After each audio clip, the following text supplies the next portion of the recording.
Boa tarde a todas e a todos, muito em especial aos engenheiros e às engenheiras que acompanham com regularidade aquilo que é a programação da Ordem dos Engenheiros TV. É com enorme gosto que recebemos hoje o Senhor Bastonário da Ordem dos Engenheiros, o Engenheiro Fernando Almeida Santos. É sempre um gosto.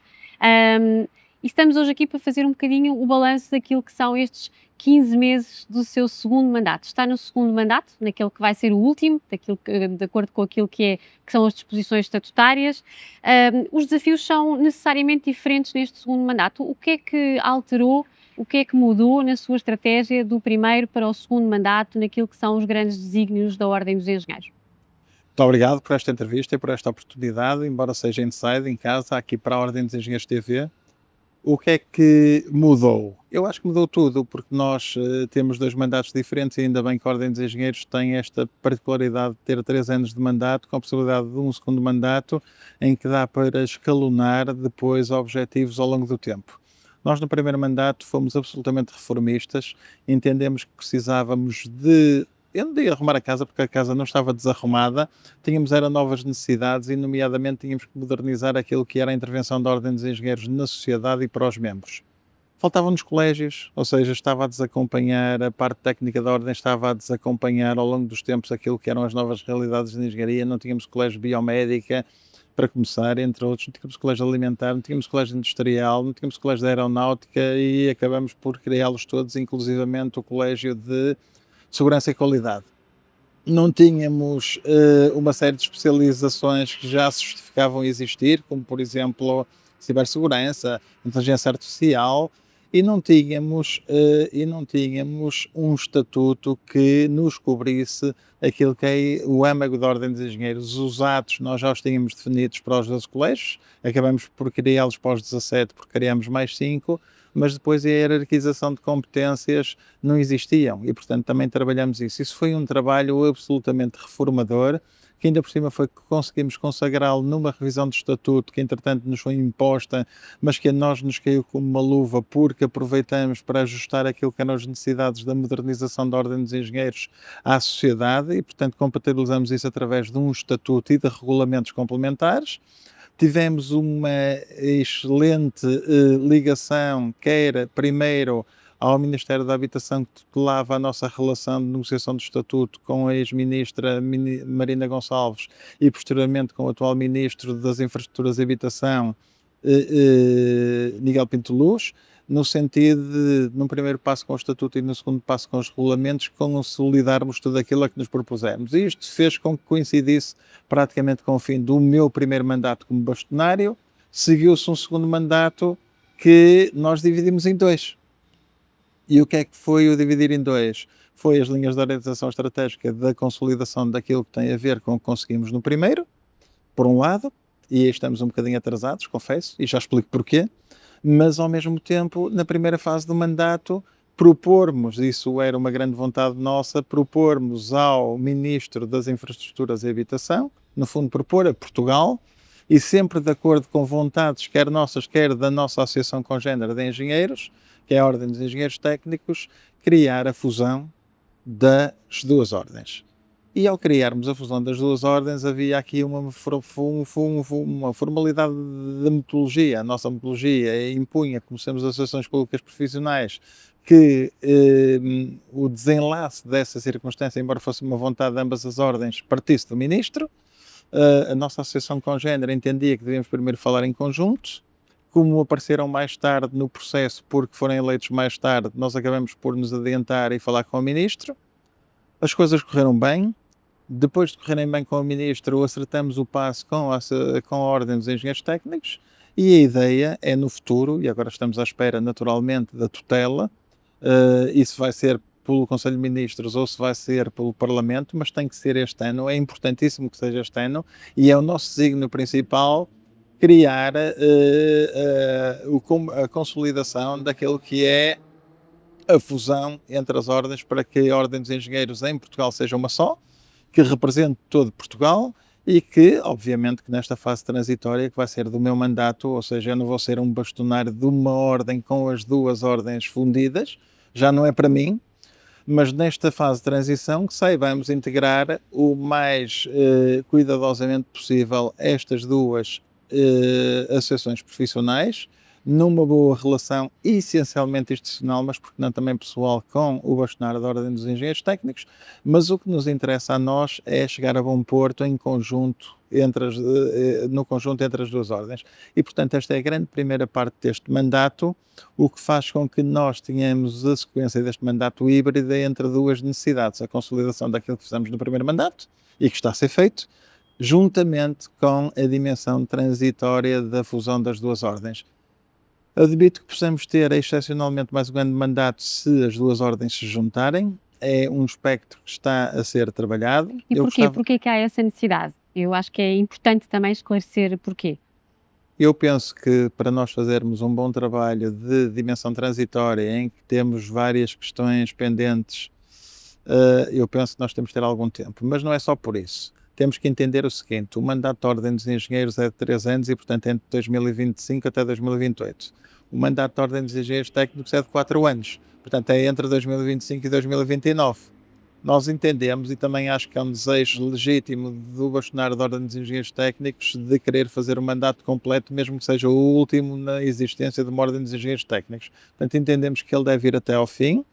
E isso permite-nos a nós, em vez de estarmos a pensar daqui a meia dúzia de meses, ou seja, mais ou menos daqui a um ano, e a um ano das eleições, em vez de estarmos a pensar e termos o foco nas eleições da Ordem dos Engenheiros, temos ainda o foco, dá-nos mais um ano, termos o foco essencialmente nas normas transitórias que precisam de algum tempo para trabalharmos esse assunto, seja no património, seja nos colaboradores, seja na base de dados, seja na questão dos cadernos eleitorais que têm que estar prontos no dia 30 de setembro do próximo ano, se as eleições realmente forem em 2028, mas se forem em 2029, dá-nos mais um ano e, portanto, nós temos de estar tranquilos nesta transitividade e não estar a fazer as coisas a correr, ainda por cima com candidatos eleitorais extra trabalho nosso, porque eu não sou, a pensarem mais nas eleições do que realmente no foco das normas transitórias, ou mesmo até criticar as normas transitórias como conteúdo de discurso eleitoral. E, portanto, penso que se vier a decisão de nós termos mais um ano de mandato, serve a todos. Não a mim em particular, estou disponível para fazer mais um ano, não estava a pensar nisso, mas se é em prol da ordem e de Portugal, pois sim senhora, saio com gosto, quero deixar o trabalho feito também nessa matéria e, portanto, nós temos aqui mais um mandato híbrido, o anterior já foi um pouco, porque com a imposição do estatuto alterou-nos aqui alguns esquemas, mas faz parte, nós temos de estar preparados para isto naquilo que é um desígnio público que temos que intervir e, portanto, se assim for, essa é a grande razão pela qual nós teremos mais um ano de mandato. Eu penso que no fim do dia, entre aspas, a própria Ordem sai beneficiada com isso, não por haver mais um ano de mandato deste bastonário ou desta direção, mas essencialmente por haver tempo de resolver um problema daquilo que tem a ver com a engenharia portuguesa que está bipolarizada e não tem que estar. Muito bem, muito bem. E teremos então finalmente a engenharia a falar uma só voz, como bem tem referido em diversas intervenções. Depois de eu terminar o mandato, sim. Muito bem. Senhor Bastonário, como referiu o seu primeiro mandato foi muito dedicado a arrumar a casa, a deixar os pendentes como finalmente definitivos e de facto é notório que este segundo mandato tem sido muito, muito direcionado também para aquilo que é a intervenção da ordem na sociedade. E pegando nesse assunto, o ano 2026 tem infelizmente sido bastante profícuo em fenómenos adversos, quer a nível nacional, quer a nível internacional. Tivemos as grandes tempestades que assolaram a região centro, tivemos a região de Leiria completamente devastada, como aliás teve a oportunidade de visitar durante as rotas do bastonário. Tivemos o problema também das cheias do Mondego, do rebentamento do dique, da A1, etc. Tivemos, entretanto, também a Venezuela, tivemos os sismos na Venezuela, em que a Ordem dos Engenheiros também esteve e estará bastante presente por aquilo que sabemos. Há hoje uma maior sensibilização e depois de tudo isto, por parte da sociedade e por parte de quem manda no país ou nos países, sobre a importância de termos a engenharia naquilo que é o planeamento do nosso país, das nossas infraestruturas? Eu penso que paulatinamente temos vindo a assistir a uma preocupação de inclusão da engenharia. Ela sempre teve internalizada, nunca esteve, foi de forma explícita, mas agora quer, através dos responsáveis políticos, também uma vontade de fazer intervir a engenharia de forma explícita muitas vezes é verdade como um braço armado daquilo que é a sua dimensão política nas suas decisões, mas seja como for, estamos, e é o que nos interessa também em termos de protagonismo da engenharia, não de engenheiros, atenção, da engenharia, daquilo que são os processos. A engenharia é muito invisível, porque a engenharia faz parte daquilo que é o processo. Ou seja, não é o produto final, muitas vezes é o que leva à existência do produto final. Seja numa reparação, seja numa reposição, seja numa dimensão tecnológica, o produto final é aquilo que o utilitário usa, tem muita engenharia incorporada, mas o utilitário não o vê. Portanto, essa é a grande diferença. Desde a ideia à realidade, ou desde o sonho à realidade, muita engenharia, mas a engenharia não está lá, está aquilo que é, sei lá, o telemóvel, por exemplo. Eu uso o telemóvel, a Sofia usa o telemóvel, qualquer pessoa usa um telemóvel, mas não se lembra muito de que tem muita engenharia incorporada e muito trabalho de engenheiros lá feito, já nem digo ao longo dos tempos, porque isto é upgrades de upgrades em upgrades, mas naquele instrumento tecnológico em si. Não é menos verdade que tudo aquilo que são efeitos naturais da natureza, ou mesmo com a mão do homem, aquilo que nós chamamos antropogénicos, porque nós temos sinistros, sinistralidades, desastres, uns provocados pela natureza, outros provocados pela mão do homem.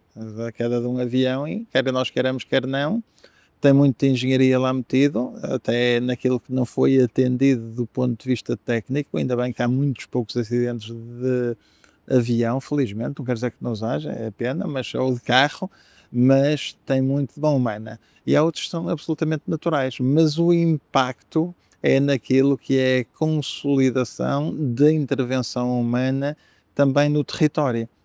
E nós temos tido essa preocupação de sermos atores ocultos, sempre que possível, daquilo que é a solução para a sociedade.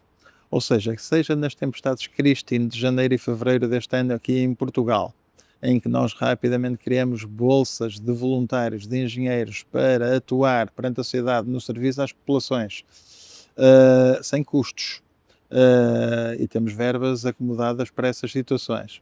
Seja nas No situações. relatório técnico que a Ordem dos Engenheiros se dispôs a oferecer à APA sobre as cheias no Mondego, também é um bom exemplo. Outro exemplo das cheias de Mondego, por exemplo, seja agora na questão de mandarmos missionários, engenheiros missionários, o Presidente do Colégio de Engenharia Civil e mais engenheiros civis portugueses à Venezuela, numa missão mais de solidariedade, interagindo com a nossa congénere da Venezuela, mas no sentido de podermos apoiar tecnicamente soluções.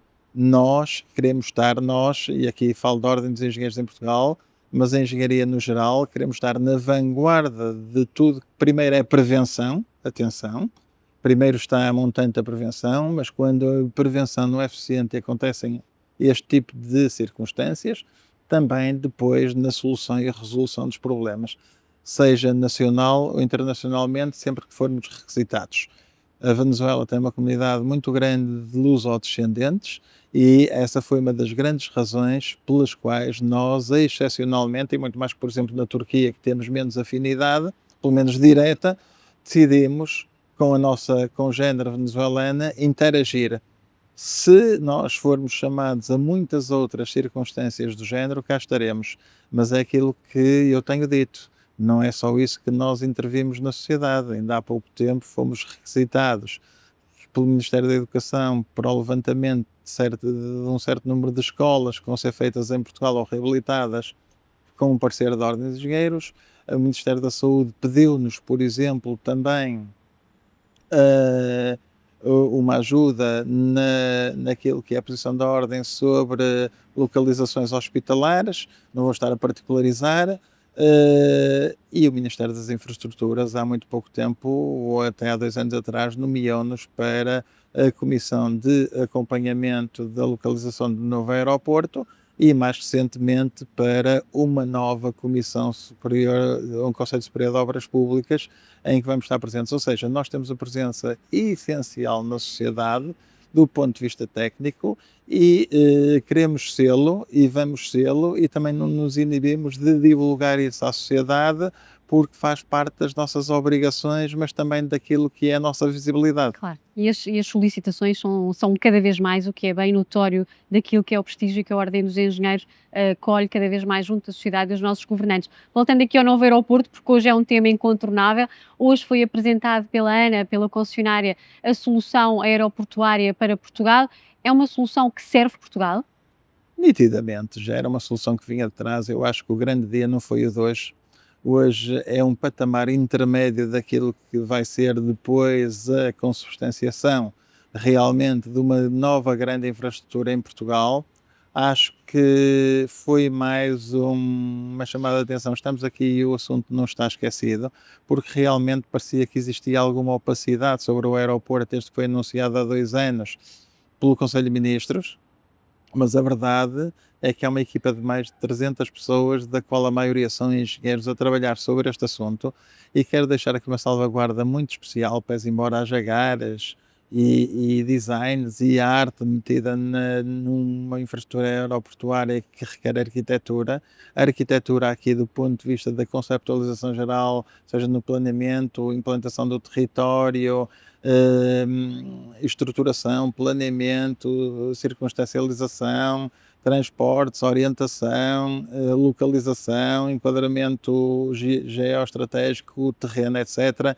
É tudo engenharia. A arquitetura aqui, sendo importante, é claramente uma complementaridade da engenharia. Na edificação muitas vezes é ao contrário, mas aqui é precisamente a engenharia que tem que ser a líder do processo, e é obrigatoriamente em tudo que são obras de engenharia civil puras, mesmo que tenham outras engenharias. E aquilo que foi apresentado hoje foi o desenvolvimento de engenharia, no fundo, podemos chamar de todas as outras coisas, mas foi o desenvolvimento de engenharia até ao momento. E o desenvolvimento de engenharia até ao momento tem sido exemplar. O Governo está de parabéns pela decisão que tomou há 2 anos e pelo acompanhamento que tem feito ao processo, e a ANA Aeroportos, uma vez incutida do espírito de perceber que é definitivamente Alcochete ou Luís de Camões, a partir de agora, aquilo que interessa a Portugal, o entusiasmo que pôs no assunto e o desenvolvimento que está a fazer do processo. Portanto, neste caso particular, os primeiros parabéns, entre aspas, são claramente para a engenharia, porque isto é um trabalho muito forte de engenharia. E depois para quem promove a engenharia, e nomeadamente os dois grandes interlocutores que eu já aqui disse, um o Governo, outro a ANA Aeroportos de Portugal. E sob esse ponto de vista, eu como bastonário só me posso sentir satisfeito e até feliz pelo facto de, nestas funções, viver um momento particularmente positivo daquilo que é a engenharia em Portugal.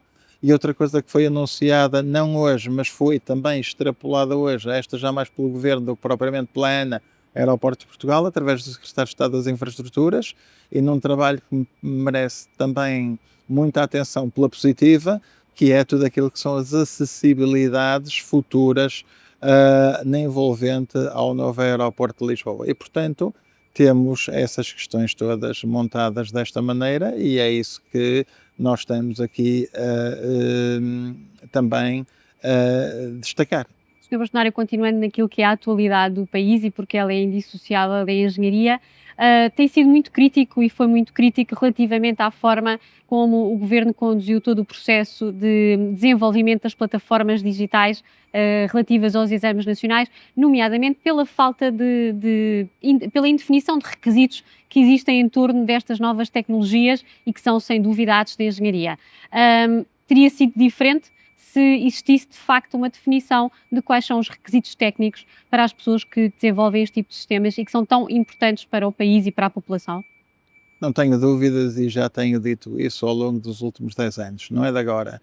Desde o problema da colocação de alunos na universidade e de professores no ensino, ou dos sítios na justiça, que digo com toda a clareza e sem qualquer problema que tudo aquilo que sejam sistemas de engenharia, digitais ou não digitais, que impactem na vida das pessoas, e não precisam de pôr a vida das pessoas em perigo, mas na vivência normal das pessoas, tem obrigatoriamente ser regulado. Existe um claro descuido do Estado português, desde há muitos anos, nestas matérias. Aliás, até acho que o descuido é propositado.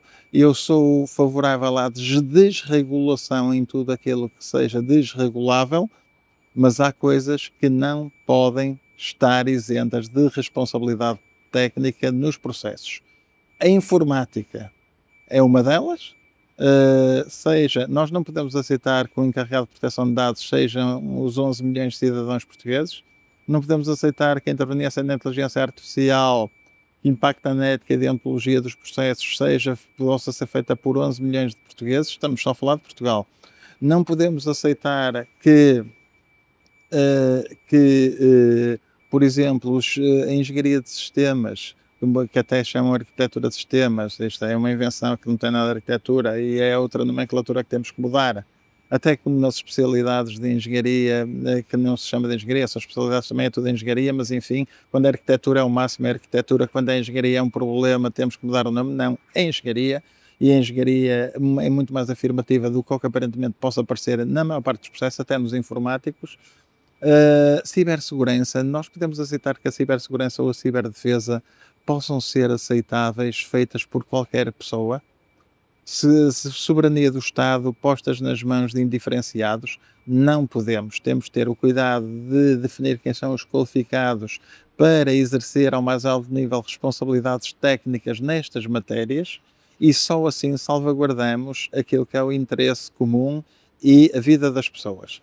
Portanto, respondendo diretamente à pergunta da Sofia, digo sem problemas nenhuns que se nós tivéssemos uma engenharia de sistemas acautelada por responsáveis técnicos na concepção e na execução, nós não estávamos a viver este problema no Ministério da Educação. A culpa não é de quem contrata esses processos, embora possa haver responsabilidades políticas, não vou discuti-las, não é isso que eu quero aqui discutir, mas independentemente de eventuais responsabilidades políticas, há uma responsabilidade técnica que vai morrer solteira, e isso é inaceitável do ponto de vista da engenharia.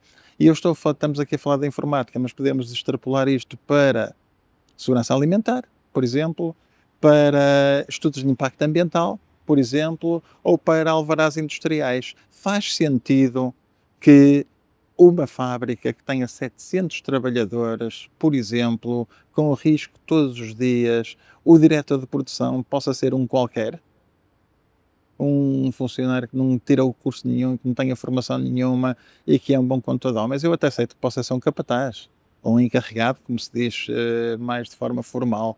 Agora, um diretor de produção que tem que perceber das suas responsabilidades do ponto de vista administrativo ou burocrático e não só conduzir homens, tem que ser um engenheiro sénior numa situação destas. E não é.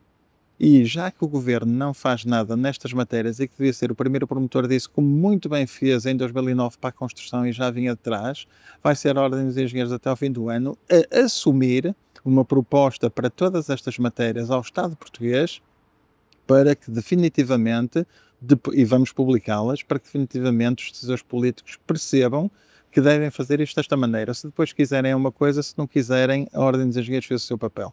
Muito bem, Sr. Bastonário.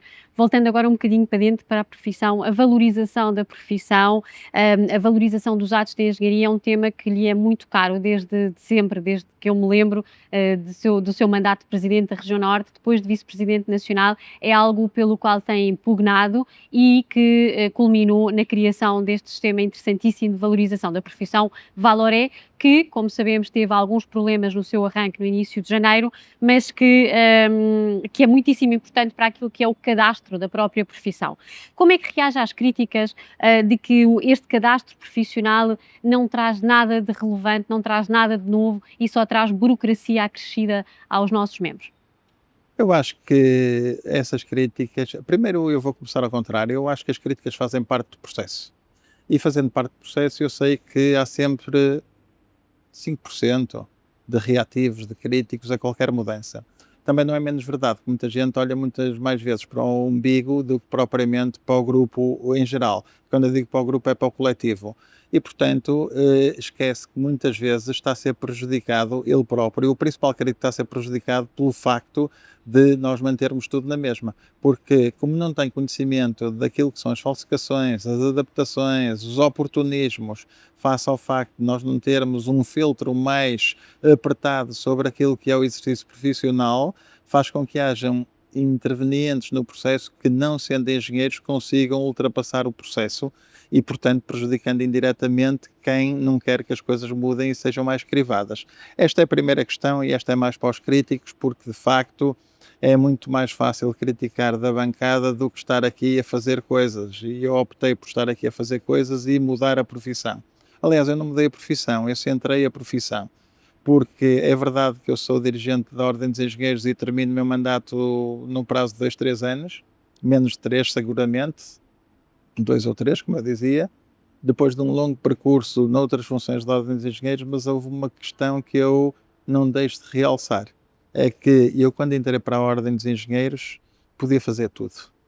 E incomodava-me, eu com 23 anos, incomodava-me olhar para um ministro que já tinha tido 4 ou 5 pastas no governo, chamado Valente Oliveira, que é uma pessoa que admiro imenso, e eu senti que podia fazer exatamente o que ele podia fazer, com um percurso espetacular que ele tem. Alguma coisa não estava bem.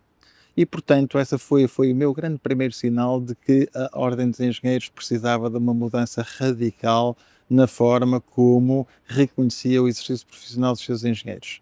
Já não falo em alguns colegas de curso que a primeira coisa que fizeram depois de receber o diploma foi dar uma palmadinha nas costas ao professor e dizer agora posso tratar por tu. Já tem a ver mais com a educação do que propriamente com profissão, mas há coisas que tinham claramente que mudar.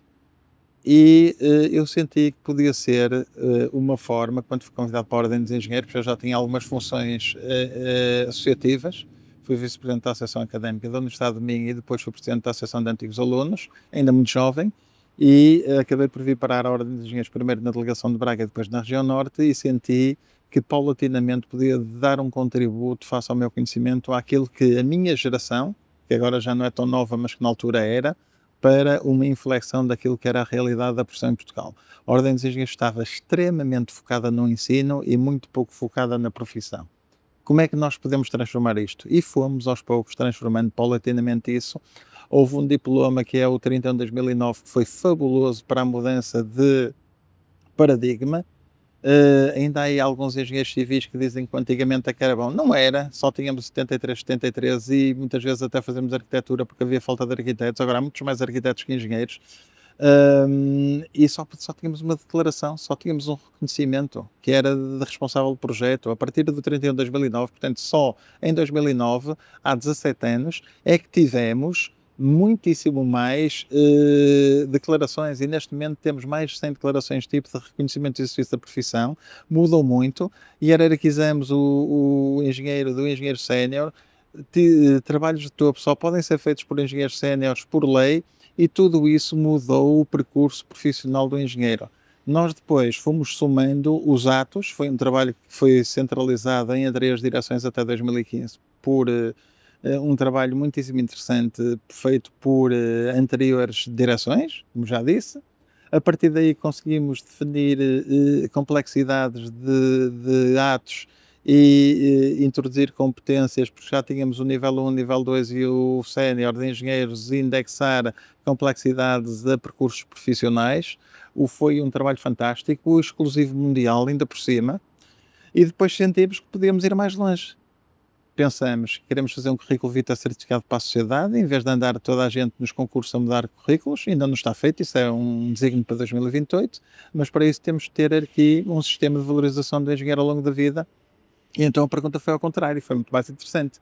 Se não fosse obrigatório estar na Ordem dos Engenheiros para alguns engenheiros, que até nem é, devia ser conscientemente uma auto-obrigação das pessoas que se formam em engenharia, porque a Ordem dos Engenheiros não é um clube, a Ordem dos Engenheiros é uma associação profissional que substitui um instituto qualquer do Estado que teria que existir se não existisse a Ordem dos Engenheiros, ou seja, seria sempre obrigatório estar inscrito numa ordem, fosse do Estado, não fosse do Estado, com este sistema português que nós temos. Portanto, a Ordem dos Engenheiros consolida esse desígnio. Nós temos aqui uma alternativa à parte que vai responder a uma pergunta que nós próprios nos fazemos a nós mesmos, que é: se não fosse obrigatório estar na ordem, o que é que nós podemos fazer pelos membros para que eles sentissem que a ordem estava a fazer algo por eles? É a valorização ao longo da vida. E, portanto, a valorização ao longo da vida tem que ser consubstanciada com vários tipos de patamares. Formação de base, experiência continuada, não basta estar inscrito na ordem, é preciso evidenciar o que se faz e, portanto, experiência detalhada, desenvolvimento curricular, artigos, formações, etc. E outras dimensões profissionais. Como a própria vida associativa e a participação na sua vida Também, associativa. depois a notoriedade e a relação com a ordem dos engenheiros também vale pontos, ainda que sejam extra profissionais. Montamos isto tudo. Ou seja, nós estamos aqui para deixar legado e não só porque alguém pense que é bom ser bastonário e estar aqui pelo estatuto. É a última coisa que nos interessa. É bom, não digo o contrário, não sou daqueles hipócritas que dizem eu estou aqui só pelos outros. Não, fiz questão de ser bastonário, lutei para sê-lo, mas quando cheguei a bastonário foi um ponto de partida e não um ponto de chegada. E essa é a grande diferença em termos de atitudes de muitas pessoas que chegam a determinado tipo de funções que tenham algum poder. E neste caso particular, eu ainda estou longe de chegar àquilo que quero deixar, e falo por mim como bastonário. Tenho uma equipa de excelência que está a fazer esse trabalho e tudo aquilo que estamos aqui a anunciar. Já vamos num percurso largo, está muita coisa feita, mas ainda há coisas por fazer, mas que vão ser feitas. E uma das coisas que ainda falta fazer, mas pela qual se tem debatido muito, é exatamente a valorização da carreira pública dos engenheiros. Tem sido mais difícil do que estava à espera, naturalmente, mas a Ordem tem feito muito desde logo no debate e na promoção de encontros sobre estas temáticas, para ouvir também os nossos membros que trabalham na função pública, tem intervindo imenso junto dos órgãos de Estado. Porquê é que ainda não foi possível a criação desta carreira e como é que o Estado ainda não percebeu que será tão mais forte quanto a capacidade que tenha de reter estes tipos de profissionais? Porque hoje foram apresentadas uma série de infraestruturas, de acessibilidades, como bem refere, mas se o Estado não tiver engenheiros e engenheiras para conseguirem executar aquilo que está previsto, Portugal fica a perder.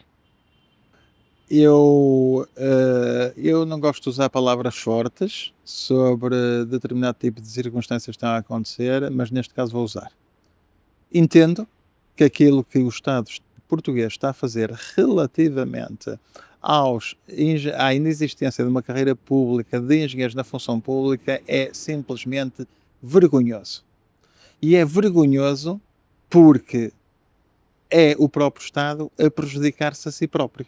Ou seja, Portugal tem assistido a uma debandada de engenheiros na função pública para o privado, uma atratividade muitíssimo maior no privado que no público, e não faz nada.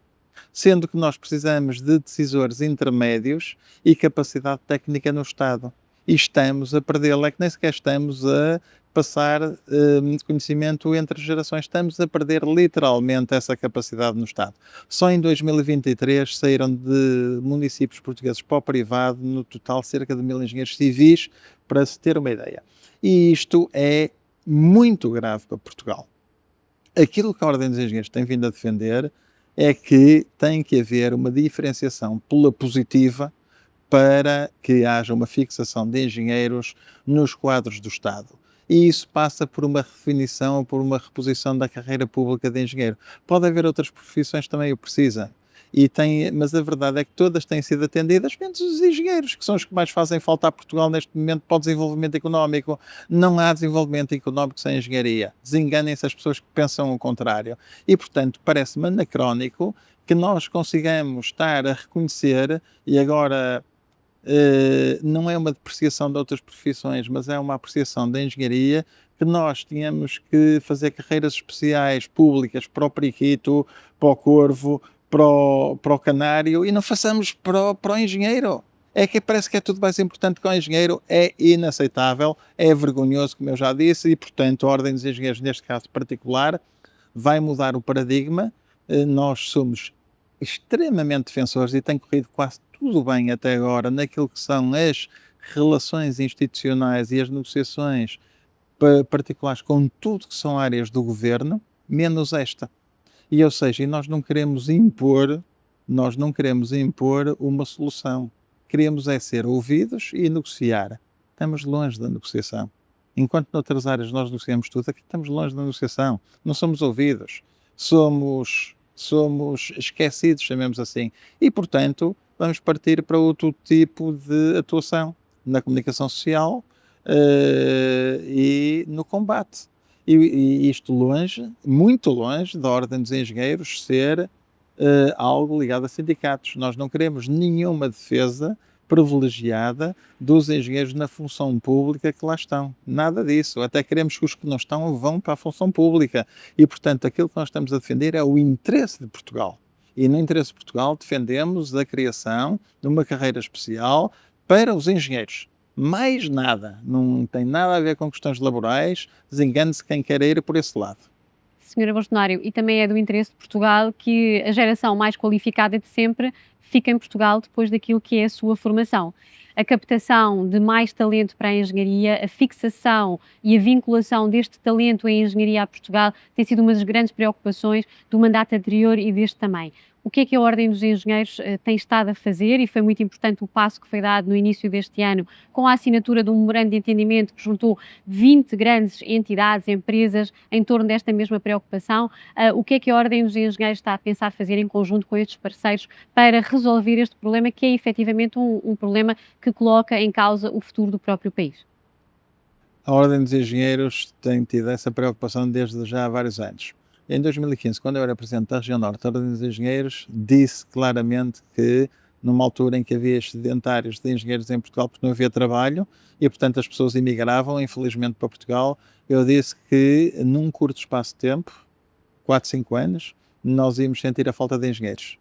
Não me enganei, era previsível, porque há ciclos e, neste momento, nós temos uma clara falta de engenheiros em número em Portugal para os desígnios que Portugal aponta. O Secretário de Estado das Infraestruturas disse recentemente num evento da Ordem dos Engenheiros em Braga que os próximos investimentos nos próximos 10, 15 anos rondavam os 75 mil milhões de euros.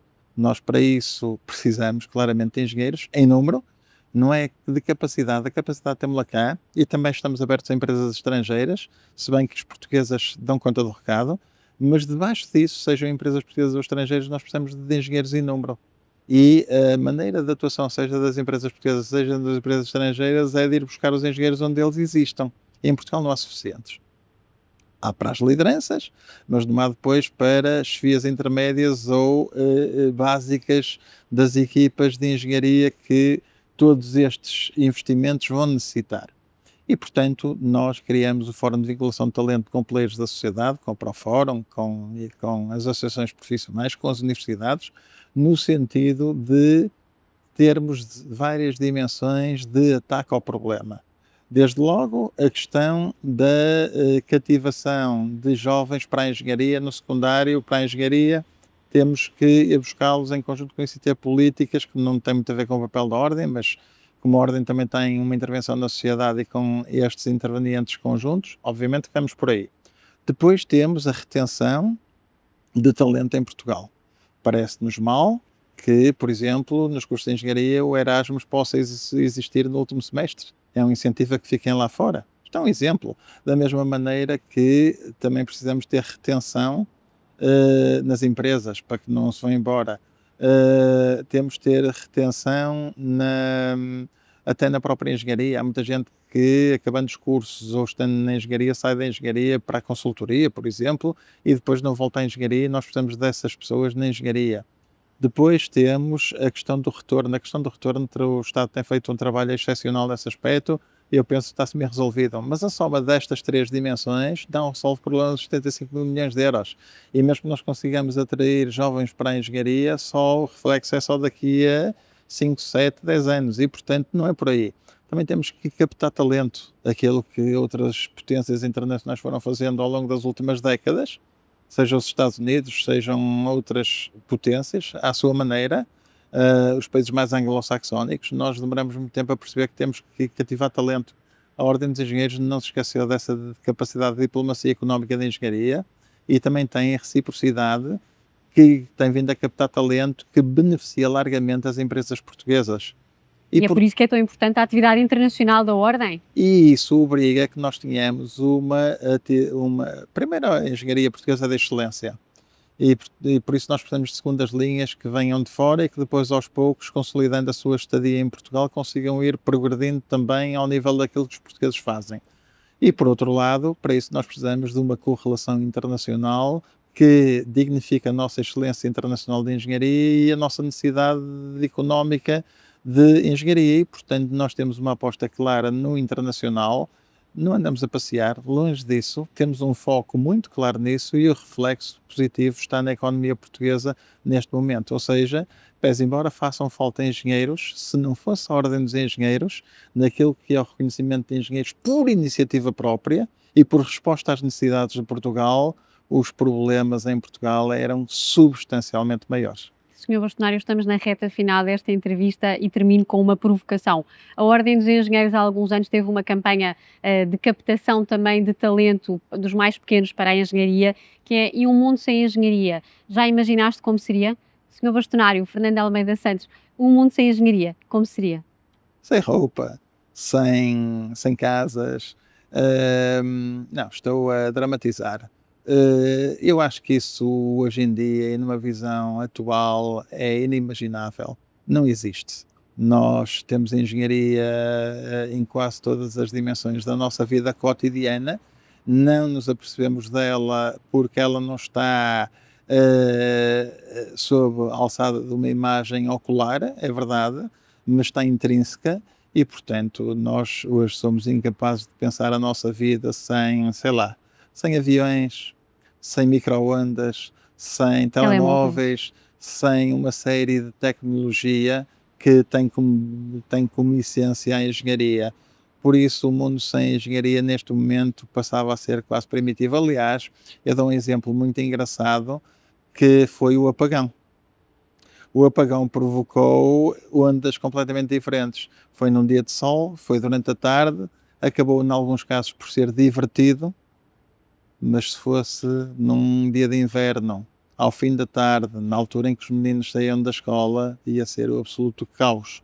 Se a luz só viesse a meio da madrugada, estamos a imaginar o que é que seria. Aliás, ainda por cima, danificou comunicações, danificou abastecimentos de água, e eu imagino o desespero de um governante sem poder fazer nada e aquilo que poderia ter sido muitíssimo para além do que foi. Ou seja, eu digo que nesse dia a engenharia divertiu-se um bocadinho sem trazer grandes impactos às pessoas, mas pode trazer grandes impactos às pessoas, a falta de engenharia.